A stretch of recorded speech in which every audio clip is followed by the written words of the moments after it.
ഫിലിപ്പിയർക്കെഴുതിയ ലേഖനം 4-ാം അധ്യായം 13-ാം വാക്യം. എന്നെ ശക്തനാക്കുന്നവൻ മുഖാന്തരം ഞാൻ സകലത്തിനും മതിയാകുന്നു.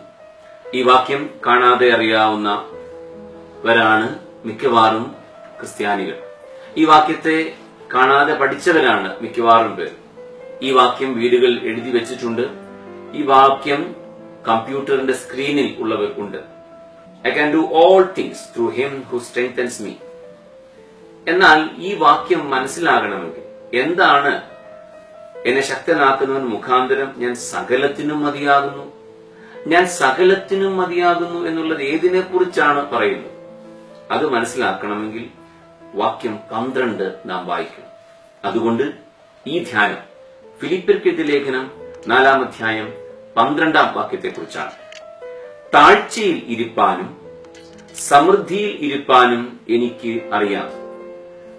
തൃപ്തനായിരിക്കാനും വിശന്നിരിപ്പാനും സമൃദ്ധിയിലിരിപ്പാനും ബുദ്ധിമുട്ട് അനുഭവിപ്പാനും എല്ലാം ഞാൻ ശീലിച്ചിരിക്കുന്നു. ഇംഗ്ലീഷിൽ ഇങ്ങനെയാണ് വായിക്കുക: I know how to be brought low and I know how to be abound in any and every circumstances. I have learned the secret of facing plenty and hunger, abundance and need. I can do all things through him who strengthens me. അതുകൊണ്ട് താഴ്ചയിൽ ഇരിപ്പാനും സമൃദ്ധിയിൽ ഇരിപ്പാനും എനിക്കറിയാം എന്നുള്ളതാണ് ഞാൻ സകലത്തിനും മതിയാകുന്നു എന്നതിന്റെ അർത്ഥം. ഒരുപോലെ താഴ്ചയെയും അതേപോലെ സമൃദ്ധിയെയും കൈകാര്യം ചെയ്യുവാൻ കഴിയുക. ഒരേപോലെ തൃപ്തിയെയും അതേപോലെ വിശപ്പിനെയും കൈകാര്യം ചെയ്യുവാൻ കഴിയുക. അതിനെയാണ് ഞാൻ സകലത്തിനും മതിയാകുന്നു എന്ന് പറയുന്നു. നമ്മളിൽ പലർക്കും താഴ്ചയിൽ ഇരിക്കുമ്പോൾ ദുഃഖവും സമൃദ്ധിയിൽ ഇരിക്കുമ്പോൾ അഹന്തയും ആണ്. പണം പെട്ടെന്ന് വരുമ്പോൾ, പദവികൾ പെട്ടെന്ന് വരുമ്പോൾ, അവസരങ്ങൾ പെട്ടെന്ന് വരുമ്പോൾ ദൈവത്തെയും കൂട്ടുകാരെയും വീട്ടുകാരെയും മാതാപിതാക്കളെയും നടത്തിയവരെ പോലും നമ്മൾ മറന്നുപോകാറുണ്ട്.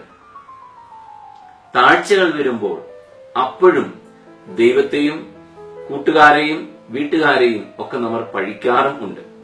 എന്നാൽ താഴ്ചയിൽ ഇരിപ്പാനും സമൃദ്ധിയിൽ ഇരിപ്പാനും ഉള്ള പക്വത നേടുകയാണ് ജീവിതത്തിലെ maturity. The Christian maturity is to be able to deal with life, to deal the failures and to deal the success with equal temperance.